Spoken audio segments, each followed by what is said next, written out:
سابقا هم اینطور گفته بود یا هم سخن در پیش گرفتن. لقد وعدنا، یقینا امرای ما وعده کرده شده بود، نحن امرای ما و آباؤنا امرای پدرای ما، هذا اینمی وعده من قبل و پیش ازیم، لیکن یک نفر ما ندیدیم که پس زنده می شد. این هذا الا اساطیر الاولین، این نیست مگر افسانه های مردمای سابق است. مردمای سابق هم می گفتن که پس ما زنده میشیم، لیکن هیچ ما زندگی را ندیدیم. الله میگه ای بعقل کم عقل، یکمی فکر نمی کنی؟ قل برش بگو به منکرین، کسایی که از میعاد منکر است. بس طریق الله متعال اثبات میعاد میکنه به سه قسم صفاتای خود. اول صفت مالکیت. قل بگوی پیامبر علیه السلام لمن الارض و من فیها، از برای کیسته سرزمین و چیزی که در زمین است. تو چرا این کار میکنی که ما را پس زنده نمیکنه؟ آیا استخوانی تو یا خاکی بدنی تو از ملکیت الله بیرون میشه که الله نمیتونه پس جمع کنه؟ ها؟ کل چیزا در اختیار الله، زمین و آن چیزی که در زمین است، و من فیها ان کنتم تعلمون، اگر شما علم داری، اگر علم داری خو همه در ملکیت الله متعال است، هیچ چیز ذره از ملکیت الله بیرون نمیشه. یک، در ملکیت تمام ذرات وجود شما در ملکیت الله قرار داره. بعد از او سیقولون لله، زود است که بگویه بله اختیارات برای الله است. تعجب دریج است که یک چیستا جزء قبول داره اما جزء دیگر قبول نداره. قل بگو فلا تذکرون، چرا نصیحت نمیپذیره؟ ایرا میپذیره که همه اختیارات از الله است. زمین و آن چیزی که در زمین است بازیره نمیپذیره که پس الله همین مملوکی خود، همین بنده خود زنده کنه. یک، قل بگو پیامبر علیه السلام من رب السماوات، کیست پروردگار آسمان ها؟ تربیت آسمان ها را در این مرحله آسمان ها را رسانده. از سبع افته و رب العرش العظیم، مالک و متصرف عرش بزرگ که کل جهان احاطه کرده. از کرسی در مقابل عرش به مثل حلقه انگشتری در یک دشت و بیابان. همین مخلوق عظیم در اختیار کیست؟ ایرا مردم میگن ربوبیت الله، ای همه مالکیت و تصرف از الله متعال است. سیقولون لله، ایرا اعتراف میکنه که خاص اختیارش در پیش الله متعال است. قل بگوی پیامبر علیه السلام فلا تتقون، چرا خدا نگاه نمیکنی از گپای خلافتان؟ نعوذ بالله نسبت عجز و عیب به الله میکنی که ما را پس زنده کرده نمیتونه، وقتی که چیست تربیت مخلوق بزرگ میکنه. سوم، حاکمیت الله را بی فیصله های الله کی فیصله میکنه؟ قل بگوی پیامبر علیه السلام من بیده ملکوت کل شیء، کیسته که در ید که لایق شانش است ملکوت و سلطنت و پاچایی کل شیء، تمام چیزا باشه. و هو یجیر، این نجات میده، پناه میده به هر کسی که به او پناه میبره. ولا یجار، پناه داده نمیشه علیه در مقابل الله، هیچ کسی در مقابل الله به کسی پناه داده نمیتونه. این کنتم تعلمون، اگر شما علم داره، پس حاکمیت برای الله، مالکیت برای الله، ربوبیت برای الله، این کلش تقاضای از این میکنه که تو را پس زنده میکنه. نمیفهمی؟ سیقولون لله، زود است که بگویه بله حاکمیت از الله است، همه چیز در ید الله متعال است، پناه او میده. قل بگوی پیامبر علیه السلام فانا تسحرون، پس کدام طرف سر شما سر میشه؟ این گپا خود آدم وادار به این میسازه که اعتراف بکنی که بله الله انسان زنده کرده میتونه، خیر شد سر شما سحر میشه. چی؟ این قدر اسباب و وسایل معرفت براتون آماده شد، بازم اقرار نمیکنی، تو گویی که سرت سحر شده باشه، از اختیار برآمده باشی.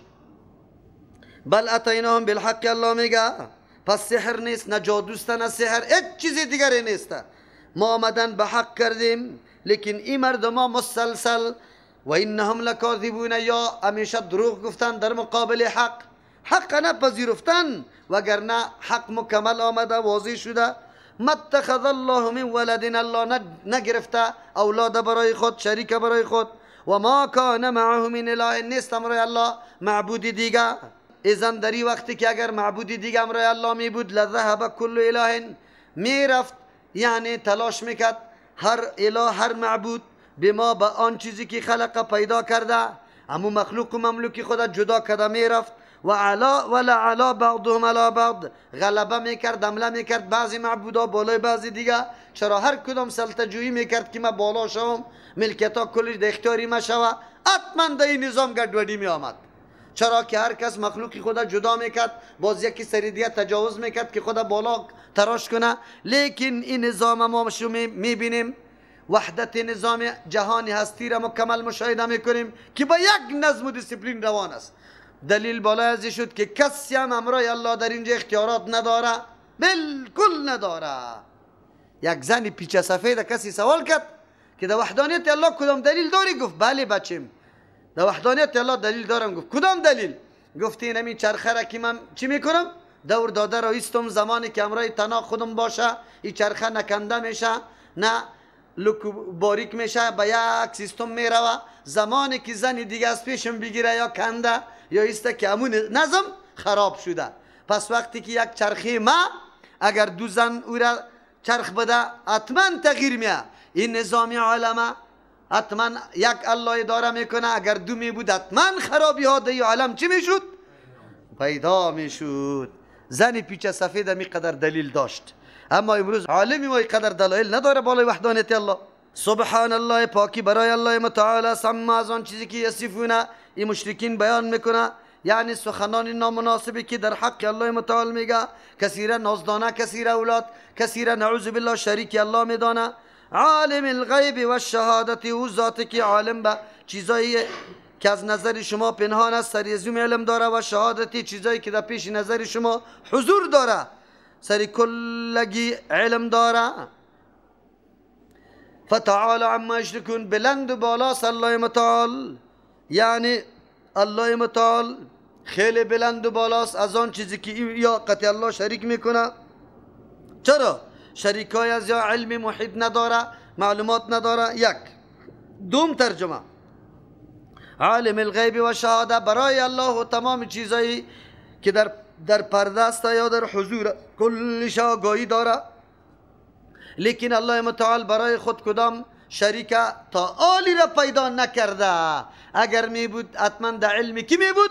الله متعال می بود، اما در علم الله متعال یک شریک وجود نداره. فتعالی بلند و بالاست الله متعال عما یشرکون، از آن چیزی که یا شریک جور میکنه. قل بگه پیغمبر علیه السلام ربی اما تورینی، پیغمبر علیه السلام خفه نشو این مردما با این قدر نعوذ بالله تکبری خود، با این قدر اعراض و نعوذ بالله بدگویی خود، عذاب زود طلب نکو. الله عذاب برشان میده، لیکن مناسب شان تو نیست که تو چی باشی؟ شتاب زده شوی و زود زود عذاب طلب بکنی. بله سختی را خدایی را سرت میایه، لیکن تو از اخلاق پیغمبریت کار بگی. دعوتگر الله متعال میگه زودی که بددعا نکو که الله تباه کو، این مردم قبول نداره. تو شیوه های متنوع برای راهیابی مردم، برای فهم مردم انتخاب بکو. یکی از راه های مؤثر مخالف خود آدم شکست میده، این همی موضوع است که در آیت بر ما ذکر میشه. قل بگوی پیامبر علیه السلام ربی پروردگار اما تورینی، ای پروردگار اگر تو مرا بنمایی نشان بدی ما و عذابی را یوعدون که وعده کرده شده. ربی پروردگار فلا تجعلنی فی القوم الظالمین، مرا نگردانی در قومی که مشرکین. اشاره میکنه که مسئله عذاب در مقابل شرک و اعراض مشرکین آنقدر جدی است که حتی خودی رسول الله صلی الله علیه وسلم هم ضرورت به این داره که دعا طلب کنه، پناه به کی ببره؟ به الله که در عذاب مبتلا نشوه. اشاره به او میکنه. یک دوم تعلیم میده امت خدا که پیغمبر علیه السلام با وصف که معصوم است و هیچگاه عذاب الله او را فرا نمیگیره. پس ما و تو که امرای مشرک اگر خودی ما شرک نکردیم لیکن دانی بوجی را قطش بسته کردیم، او را حمایه کردیم، قطش هماهنگ شدیم، عزت و احترام کردیم، تو حالی چطور به امن استی از عذاب الله؟ عذاب الله نمیه. از خاطر خیر طلبی دعا بکو که الله تو را در جمله ظالما مشرکا شمار نکنه. و انا علی ان نوریک، ما به آن چیزی که نشان بدیم تو را، ما نعدهم او عذابی را که ما قطش وعده کردیم امرای کفار، لقادرون بالکل قدرت داریم، بالکل قدرت داریم.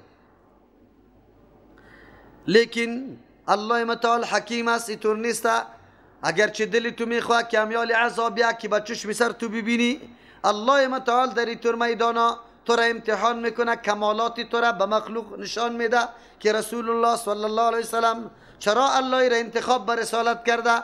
عالی کمالاتش افتخاراتش مردم به چشم سر میبینه، شدتی مردم، سختی مردم، بیادبی مردم، تکلیف مردم، اما رسول الله صلی الله علیه وسلم شیوه پیغمبرانه، شیوه با اخلاق انسانیت کامل مردم تعجب میکنه که یقینا الله شخصیتی را انتخاب کرده که قابلیت همی دعوت داره، همی رهبریت داره.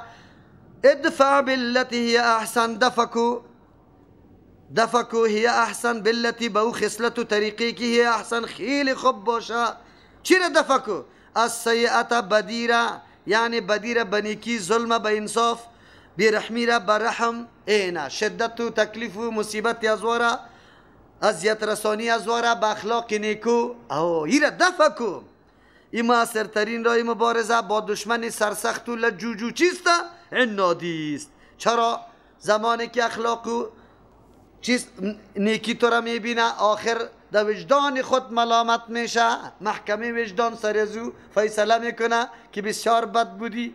ای چی میکنه؟ خیرخواهی از زیر بیبی و شدت و تکلیفی تو را بیبی. از همون خاطر بس اوقات انتقامت از دشمن که میگیری، خودت شروع میکنی با زدنش، از او کده که تو نزنیش. و راه چی را؟ اخلاق قدر پیش بگیری، در او وقت میبینی که او چقدر زیر تاثیر میآید، خیلی زیر تاثیر میاد.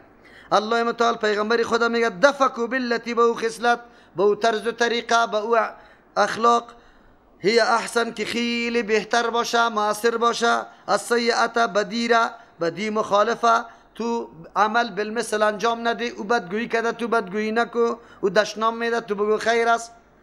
بزرگای دین همی طور بوده، کسی را دشنام داده بود، باز در مجمع یک بولک چیسته پول در مقابل چند دشنامه که داده بود، چند دینار مانده بود، در خوری روان کرده بود. بعضی را نسبتش به امام ابو حنیفه رحمه الله میکنه که تو امرای ما بسیار احسان کردی، چرا؟ بدگویی مرا کردی. در وجدان خود خجالت شده بود که وای وای چی بد کار کردیم. و اعوذ بک ربی ان یحضرون، پناه بگو که من پناه میگیرم به توی الله ای پروردگار، ان یحضرون، از اینکه حاضر کرده شوند همین شیطانا. پیغمبر علیه السلام خب معصوم است، شیطان هم حاضر شدن نمیتونه. غلبه و تسلطی پیغمبر علیه السلام سر شیطان بالاست. شیطانی پیغمبر علیه السلام که همراهش است او تسلیم به پیغمبر است. یا در یک روایت میگه اسلام آورده، او خود سری پیغمبر غلبه کردن نمیتونه. در تو را میگم دیوال تو بشنو. نحن اعلم بما یصفون، ما میدانیم با آن چیزی که این مردم میگه. یعنی زمانی که این مردم ها چیزی بدگویی میکنه، الله میگه من علم دارم، اینطور نیست که به الله معلوم نباشه. الله انتقام میگیره، لیکن تو از اخلاق نیکو زیبایت کار بگی. و قل ربی اعوذ بک، بگوی پیغمبر علیه السلام اعوذ بک پروردگار پناه به تو میگیرم، من همزات شیاطین، از وسوسه های شیطانا که باعث خلاف چی میشه؟ نزاع و مخالفت میشه. و اعوذ بک پناه میگیرم به تو رب پروردگار یحضرون، تا که اینطور نکی وسوسه شوه، حتی شیطان داری تو مواقع حاضر شوه. از همون خاطر پیغمبر علیه السلام زمانی که نزاع می آمد دستی وضو میکرد. دعوت امت هم همینطور ترغیب داده، استاده باشی بشینی، اگر نشسته باشی چی شو؟ خواب بکو، به خاطری که در این موقع شیطان وسوسه کرده رایسته، تحریک کرده رایسته. آلی دیگه پیغمبر علیه السلام خو معصوم است، اینطور حالات سرش نمیاد.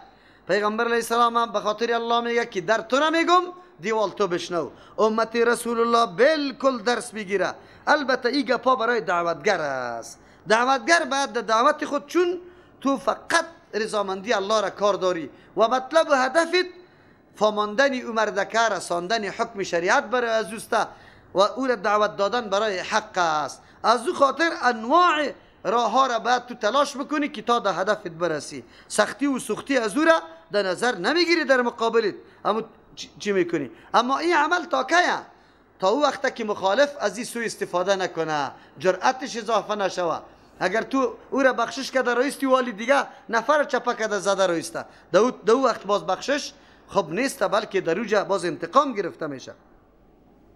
حتی اذا جاء احدهم الموت، تا که بیا برشان مرگ، قال رب ارجعون، یعنی الله متعال میگه برای فی الحال خو پرده های غرور و غفلتی مردم در پیش رویشان است، در مقابل چشمشان است، در کده نمیتونه سرنوشتی دردناکی خدا، خطرناکی خدا که ما در کدام گودال میفتیم نعوذ بالله، و چقدر حالات ما خراب میباشه، عاقبت ما بسیار بد میباشه.